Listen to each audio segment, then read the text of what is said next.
Hi అండి, welcome to my channel. ఈ video వచ్చేసి ఇది ఏం కర్రీ అనుకుంటున్నారా? పన్నీర్ కర్రీ హోమ్ మేడ్ ఇంట్లో ఎట్లా వేయాలనేది పన్నీర్ కర్రీ చూపిస్తున్నా. యాక్చువల్లీ పన్నీర్ కర్రీ అన్నాం కాబట్టి ఫస్ట్ పన్నీర్ ఎట్లా వేయాలనేది చూపిస్తున్నా.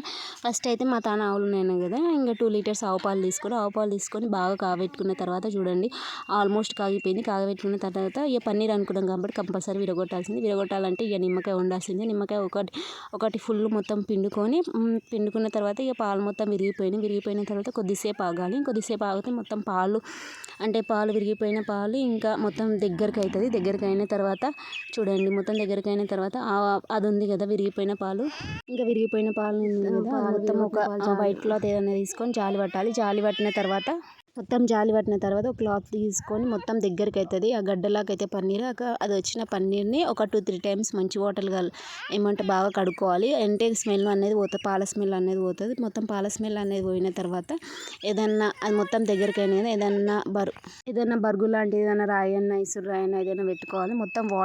నైట్ మొత్తం వాటర్ ఇంకుతుంది. ఇంకా చూపిస్తున్న చూడండి వీడియోలో విధంగా దాని ఇసురు రాయి కింద మొత్తం మనం గడ్డగట్టిన పన్నీర్ ఉంటుంది కదా, నైట్ మొత్తం ఉండాలి. ఏమైనా వాటర్ నీట్ వెళ్ళిపోతే ఇంకా నెక్స్ట్ డే మనం పన్నీర్ కర్రీ చేయొచ్చు. ఇంకా నెక్స్ట్ డే పన్నీర్ అయ్యింది కదా, దాన్ని చిన్న చిన్న ముక్కలు కోసి కర్రీ ఎట్లా వేయాలని చూపిస్తాను. కొంచెం ఉప్పు కారం పసుపు సాల్ట్ ధనియాల పొడి నువ్వుల పొడి పల్లీల పొడి ఇంకా బగారా మసాలా గిట్టు ఉంటుంది కదా, అది కొంచెం వేసుకొని పక్కకు పెట్టుకోవాలి కలుపుకొని.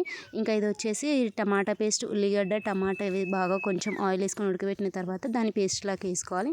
మనం ఇక్కడ అనుకున్నాం కదా చూడండి, పన్నీర్ ముక్కలకి కొంచెం కారం పసుపు పొడి అని గిట్ట అన్నీ కలుపుకొని పక్కకు పెట్టుకున్న తర్వాత మనం ఇప్పటిదాకా టమాటా ఉల్లిగడ్డ ఉడకబెట్టుకుంది అది పేస్ట్ లాగా వేసినాము. ఒక కడాయి తీసుకొని కొంచెం ఆయిల్ వేసుకొని మనం ఇప్పటిదాకా పన్నీర్ ముక్కలకి ఉప్పు కారం పసుపు అన్నీ కలిపినాం కదా, కలిపిన తర్వాత కొద్దిసేపు అంటే ఇట్లా వేగనిచ్చిన తర్వాత మనము టమాటా పేస్ట్ ఉంటుంది కదా, టమాటా పేస్ట్ ఇప్పుడు అవన్నీ ఉంటాయి కదా, ఇప్పుడు మొత్తం కొంచెం అదంతా వేసి బాగా కలుపుకోవాలి. ఇప్పుడు మనము పన్నీర్ ఫస్ట్ ఒక గిన్నెలోకి తీసి పెట్టుకోవాలి. గిన్నెలు తీసుకుని అదే కడాయిలో కొంచెం ఆయిల్ వేసుకొని టమాటా పేస్ట్ కొంచెం మళ్ళీ కారం రుచికి సరిపడా కారం అవన్నీ వేసుకొని బాగా ఉడకనియాలి. పన్నీర్ ముక్కలు వేసుకొని నిజంగా చెప్తున్నా మస్తు అయితే కర్రీ నచ్చితే చూడండి ఎంత బాగా అనిపిస్తుంది. ఈ కర్రీ మాత్రము పన్నీర్ కర్రీ మాత్రం కంపల్సరీ చపాతీలకి పూరీలకి అయితే మస్తు సెట్ అవుతుంది.